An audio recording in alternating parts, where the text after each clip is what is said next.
இங்கே gas smell வருது, case of பண்ணு இப்படிங்கிற நிலைமை தான் நம்ம எல்லாருக்குமே. எங்க பார்த்தாலும் எல்பிஜி தட்டுப்பாடு. தமிழ்நாட்டில் மட்டும் இல்ல, கேரளாத்துலயும் அதுதான்.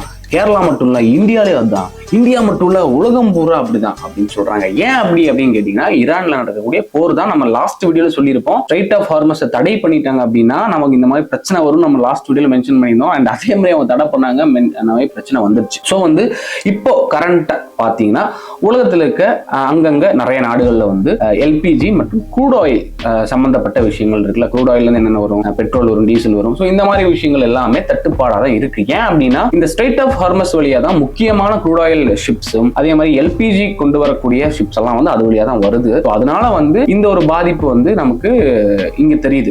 ஸோ இன்னைக்கு நம்ம வீடியோல என்ன பண்ண போறோம் அப்படின்னு பாத்தீங்கன்னா, இந்த பாதிப்பெல்லாம் நம்மளை பாதிக்கிறதுக்கு முன்னாடியே நம்மளா ஒரு பாதிப்பை நினைச்சுக்கிட்டு நம்ம மக்கள் பண்ணக்கூடிய விஷயம் இருக்கு தெரியுமா, அதெல்லாம் நான் சோசியல் மீடியால பார்த்தேன். நிறைய விஷயங்கள் பார்க்கும்போது எனக்கு சிரிப்பு வந்துச்சு. சில விஷயங்கள் பார்க்கும்போது கொஞ்சம் சிந்திக்கணுமோ அப்படின்னு தோணுச்சு. ஸோ அந்த வீடியோஸ் எல்லாம் நம்ம இதுல பார்க்க போறோம். ஸோ எனக்கு ஃபர்ஸ்ட் இன்ட்ரெஸ்டிங்கா இருந்த வீடியோ என்ன அப்படின்னு பாத்தீங்கன்னா, நம்ம ஊரை விட்டுருவோம், பாகிஸ்தான் போயிடுவோம். பாகிஸ்தான் என்ன பண்றாங்க அப்படின்னா, இந்த பிளாஸ்டிக் கவர் இருக்கும் தெரியுமா, நம்ம இந்த ஏர் பலூன் எல்லாம் விடுவோமே, நைட்ரஜன் திருவிழால எல்லாம் ஏர் பலூன் விடுவோம், அந்த மாதிரி பிளாஸ்டிக் கவர்ல எல்பிஜி நிரப்பிட்டு வீட்டுக்கு கொண்டு போறாங்க. மக்கள் எவ்வளவு இதா இருக்கு. அது அவங்க என்ன ஹைலி ஃபிளேமபிள் ஒரு விஷயம் தான் இந்த எல்பிஜி. அவ்வளவு அசால்ட்டா பிளாஸ்டிக் கவர்ல அது கொண்டு போறாங்க. சோ அது பார்க்கவே எனக்கு தெரிஞ்சது மக்களோட அறியாமை எவ்வளவு இதா இருக்கு அப்படின்னு எனக்கு புரிஞ்சுது. அண்ட் அதே மாதிரி இன்னொரு வீடியோவும் என்னால பார்க்க முடிஞ்சது. என்னன்னு பாத்தீங்கன்னா, பெட்ரோல் பங்க்ல ஃபுல்லா கூட்டம் எல்லாரும் இந்த நம்ம தண்ணி கேன் இருக்கு தெரியுமா, கேன்ல பெட்ரோல் வாங்கிட்டு போறாங்க. இந்த ட்ரம்ல டீசல் பெட்ரோல் வாங்கிட்டு போறாங்க.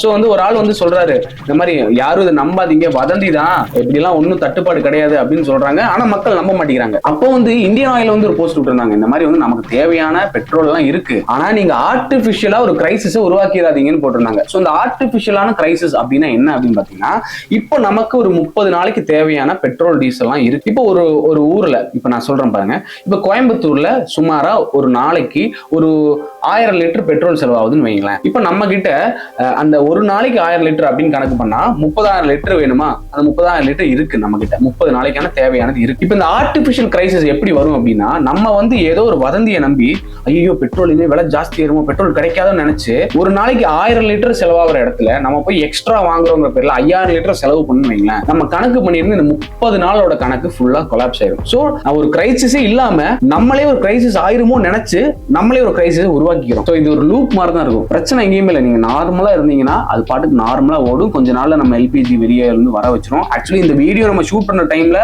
நம்ம ஸ்ட்ரைட் ஆஃப் ஹார்மஸ்ல இருந்து நம்ம இந்தியன் பிளாக் இருக்க ஷிப்ஸ் எல்லாம் அலோவ் பண்றோம் அப்படிங்கிற மாதிரி ஜெய்சங்கர் ஒரு ட்வீட் பண்ணியிருக்காரு. சோ இந்த கிரைசிஸ்ங்கிறது ஒண்ணு கிடையாது. பட் நம்ம கிரைசிஸை மனசுல நினைச்சிட்டு நம்ம பண்ணக்கூடிய செயல்கள் நம்மள அறியாம ஆர்டிபிஷியலா கிரைசிஸை உருவாக்குது அப்படின்னு இந்தியன் ஆயில் ஒரு போஸ்ட பார்த்தேன். சோ நம்ம என்ன பண்ணும், எல்லாருமே கொஞ்சம் கவர்மெண்டோட பேச்சை கேட்டு, இந்த வாட்ஸ்அப் ஃபார்வர்ட் மெசேஜ் எல்லாம் பார்த்து நம்பாம கொஞ்சம் கவர்மெண்டோட பேச்சை கேட்டு நம்ம இருக்கிறது இந்த வார் சிச்சுவேஷன்ல நல்லது அப்படின்னு நினைக்கிறேன். அண்ட் அதே மாதிரி எனக்கு இப்படி பார்த்து இன்னொரு வீடியோ சுவாரஸ்யமா இருந்துச்சு. அது என்ன அப்படின்னு பாத்தீங்கன்னா, கோயம்புத்தூர்ல ஏதோ ஒரு பெட்ரோல் பங்க்ல என்ன பண்றாங்க அப்படின்னா, எல்பிஜி நிறைப்பாங்கல்ல.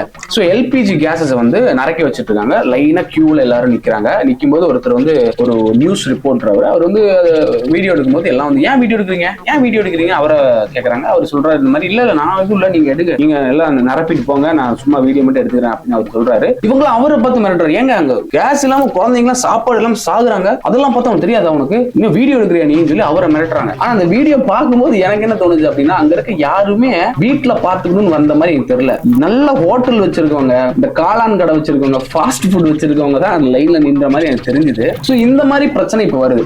இப்ப இவங்க என்ன பண்றாங்க, கேஸ் சிலிண்டர்லாம் கொஞ்சம் வாங்காதீங்க, கொஞ்சம் சைலண்டா இருங்கன்னு சொல்றாங்க. பெரிய பெரிய ஹோட்டல்ஸ்லாம் விறகு யூஸ் பண்ண ஆரம்பிச்சிட்டாங்க. அவங்களோட சில டிஷ்ஷஸ் எல்லாம் அவங்க எதுக்கெல்லாம் கேஸ் அதிகமா செலவாகுமோ அந்த டிஷ்ஷஸ் எல்லாம் அவாய்ட் பண்ண ஆரம்பிச்சிட்டாங்க. இந்த மாதிரி சமயத்துல நம்ம பெட்ரோல் பங்க்ல இருக்கக்கூடிய எல்பிஜியை இப்படி நம்ம இல்லீகலா கமர்ஷியலா ஒரு விஷயத்துக்கு யூஸ் பண்ணும்போது, நம்ம ஃபர்ஸ்ட் பேசின மாதிரியே நம்மளும் ஒரு ஆர்டிபிஷியல் கிரைசிஸ் உருவாக்குறோம் அப்படிங்கிறது நம்ம மக்களுக்கு தெரியல.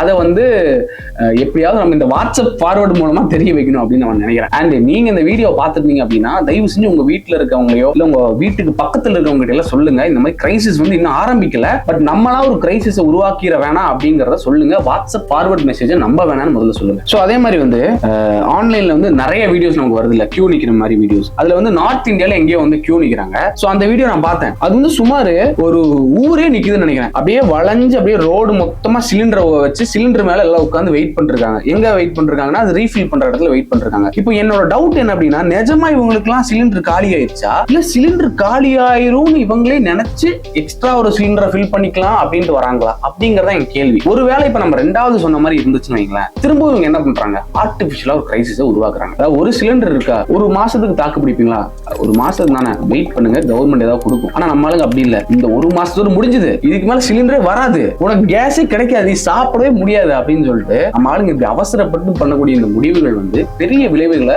தரக்கூடிய விஷயங்கள் தான். அதனால நம்ம பார்த்து பாதுகாப்பா சில விஷயங்களை செய்யக்கூடியது இருக்கு. அதே மாதிரி நம்ம ஊர்ல மட்டும்தான் இந்த பிரச்சனை எல்லாம் நடக்குது அப்படின்னு பார்த்தா அப்படி இல்ல. நார்த் இந்தியாலையும் பாத்தீங்கன்னா இங்க பாருங்க, எல்லாரும் வந்து பெட்ரோல் பங்க்ல போய் பெட்ரோல் வாங்குறது, கேஸ் தூக்கி தலையில வச்சு ஓடுறது, எங்கெங்க சிலிண்டர் எல்லாம் சும்மா கிடக்குதோ அதை எல்லாத்தையும் தூக்கிட்டு போறது, அது காலி சிலிண்டரே தெரியாம தூக்கிட்டு போறாங்க. இந்த மாதிரி மக்கள் கிட்ட வந்து பெரிய பெரிய அறியாமை வந்து நம்ம கிட்ட இருக்கு. ஆனா இன்னொரு விஷயம் இருக்கு, இப்ப இந்த கிரைசிஸ் எல்லாம் வந்து இல்ல அப்படின்னு நம்ம சொல்றோம். ஆனா மோடி என்ன சொல்லியிருக்காரு அப்படின்னா, கொரோனா டைம்ல நம்ம இந்த கிரைசிஸ் எப்படி கடந்து வந்தோமோ அதே மாதிரி இந்த ஒரு கிரைசிஸையும் நம்ம கடந்து வருவோம் அப்படின்னு மோடி வந்து சொல்லியிருக்காரு.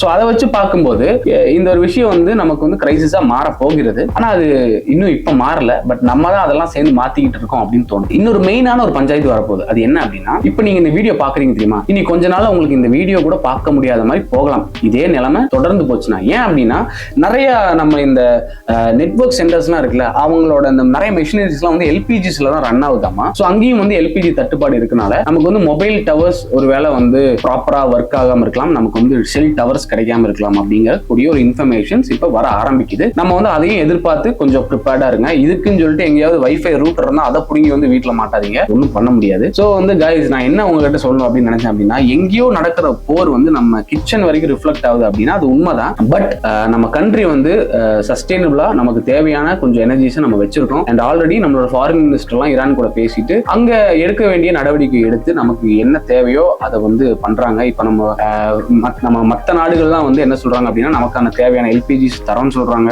நாங்க ஹெல்ப் பண்றோம்னு சொல்றாங்க. ரஷ்யா வந்து நமக்கு ஆயில் தரோம்னு சொல்றாங்க. ஈரான் வந்து நம்ம ஷிப்ஸை வந்து கடத்திக்கிறோம்னு சொல்றாங்க. இந்த மாதிரி வந்து நாடு மொத்தமா நமக்கு வந்து உதவி பண்றாங்க. நம்ம தான் வந்து நாட்டுக்கு உதவி பண்ணணும் அப்படின்னு நினைக்கிறேன். ஏன்னா நம்ம வந்து எந்த ஒரு வதந்தியும் நம்பி இல்ல நம்மளா மனசுக்குள்ள ஒண்ணு யோசிச்சு இப்படி நடந்துருமோ, இல்ல இப்படிதான் நடக்க போகுது, என் மாமா சொன்னாரு, என் சித்தப்பா சொன்னாருன்னு சொல்லி நம்ம ஒரு முடிவு எடுக்காம கொஞ்சம் நிதானமா நமக்கு தேவைக்கு தகுந்த மாதிரி யூஸ் பண்ணிக்கணும் இந்த டைம்ல. ஏன்னா அப்படின்னா, நமக்கு ஒரு சிலிண்டர் போதும்னா அந்த ஒரு சிலிண்டர் போதும். நம்ம எக்ஸ்ட்ரா எடுக்கக்கூடிய ஒரு சிலிண்டர் ஒருவேளை வேற ஒரு ஆளுக்கு உபயோகப்படக்கூடிய சிலிண்டரா இருக்கலாம். அதனால வந்து அவசரப்பட்டு இந்த மாதிரி விஷயங்கள்லாம் செய்யாதீங்க, இல்லீகல் விஷயங்கள் செஞ்சு மாட்டிக்காதீங்க. இந்த சமயத்துல நீங்க சிலிண்டரை மறைச்சு வச்சா உங்களுக்கு ஜெயில் தண்டனை வரைக்கும் கிடைக்கும் அப்படின்னு சொல்லியிருக்காங்க. அதனால பார்த்து பத்திரமா இருங்க, அளவா யூஸ் பண்ணுங்க, அளவா கன்சியூம் பண்ணுங்க. இண்டக்ஷன் ஸ்டவ் எல்லாம் வந்து ஆன்லைன்லயே விற்கிறது இல்ல, இவ்வளவு டிமாண்ட் ஆகி போச்சு. அதனால இண்டக்ஷன் ஸ்டவ்ல சமைக்க பாருங்க. ஸோ அவ்வளவுதான் கைஸ். இந்த வீடியோ வந்து நான் இருக்கு அப்படின்னா, நிறைய வந்து நம்ம ஊருக்குள்ள நடக்கக்கூடிய விஷயங்கள்லாம் நீங்களும் சோசியல் மீடியா பார்த்துருப்பீங்க. ஸோ அப்படி நானும் பார்த்துட்டு இருந்தேன். பார்க்கும்போது ஓகே, நம்ம மக்களா வந்து ஏதாவது ஒரு கிரைசிஸை உருவாக்கிடுவாங்களோ அப்படிங்கிற ஒரு எண்ணம் தோணுனால அது உங்க கூட டிஸ்கஸ் பண்ணலாம் அப்படிங்கறதுனால இந்த வீடியோ. ஸோ இந்த வீடியோவை உங்க ஃப்ரெண்ட்ஸ் எல்லாருக்கும் ஷேர் பண்ணுங்க.